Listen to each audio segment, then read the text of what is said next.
যুক্তরাষ্ট্রের ইতিহাসের অন্যতম শক্তিশালী ঘূর্ণিঝড় হেলেনের তাণ্ডবে অন্তত ৪৫ জন নিহত হয়েছেন। নিখোঁজ রয়েছেন অনেকেই। কয়েকটি রাজ্যে বিদ্যুৎ বিচ্ছিন্ন হয়ে পড়েছেন ৪৫ লাখের বেশি বাসিন্দা। বৃষ্টিপাতে দক্ষিণ পূর্বাঞ্চলের কয়েকটি অঞ্চলে দেখা দিয়েছে আকস্মিক বন্যা।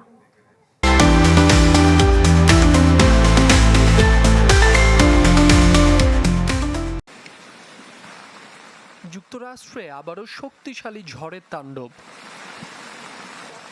এবার হেলেন নামের ঝড়টি যখন ফ্লোরিডা উপকূলে আঘাত হানে তখন এটি ছিল ক্যাটাগরি ৪ মাত্রার। ঝোড়ো বাতাসের গতিবেগ ছিল ঘন্টায় ২২৫ কিলোমিটার। ফ্লোরিডা উপকূলে এটি স্মরণকালের ভয়াবহ ঘূর্ণিঝড়। ফ্লোরিডায় প্রথম আঘাত হানলেও প্রাণহানি সবচেয়ে বেশি হয়েছে সাউথ ক্যারোলাইনায়, এরপর জর্জিয়া, নর্থ ক্যারোলাইনা ও ভার্জিনিয়ায় ঘূর্ণিঝড়ের সৃষ্ট জলোচ্ছ্বাস ও বন্যায় বেশ কয়েকজন মারা গেছেন।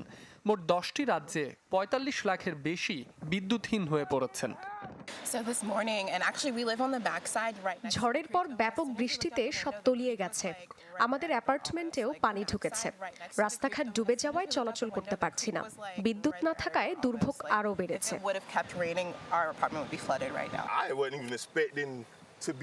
ভাবতেও পারিনি এমন ভয়াবহ ঝড় হবে। আমাদের বাড়ির ছাদ উড়ে গেছে, গাছপালা উপড়ে গেছে। এখন কোথায় থাকবো তা নিয়ে দুশ্চিন্তায় আছি। উদ্ধারকারীরা পানিবন্দী বহু মানুষকে নিরাপদ আশ্রয়ে সরিয়ে নিতে হেলিকপ্টার ব্যবহার করেছে। টেনেসি রাজ্যের একটি হাসপাতালের ছাদ থেকে আটকে পড়া রোগী সহ ৬৪ জনকে উদ্ধার করা হয়েছে। বাইডেন প্রশাসন ১৫০০-এরও বেশি ফেডারেল কর্মীকে নিয়োগ দিয়েছে উদ্ধার ও ক্ষতি মোকাবেলায়।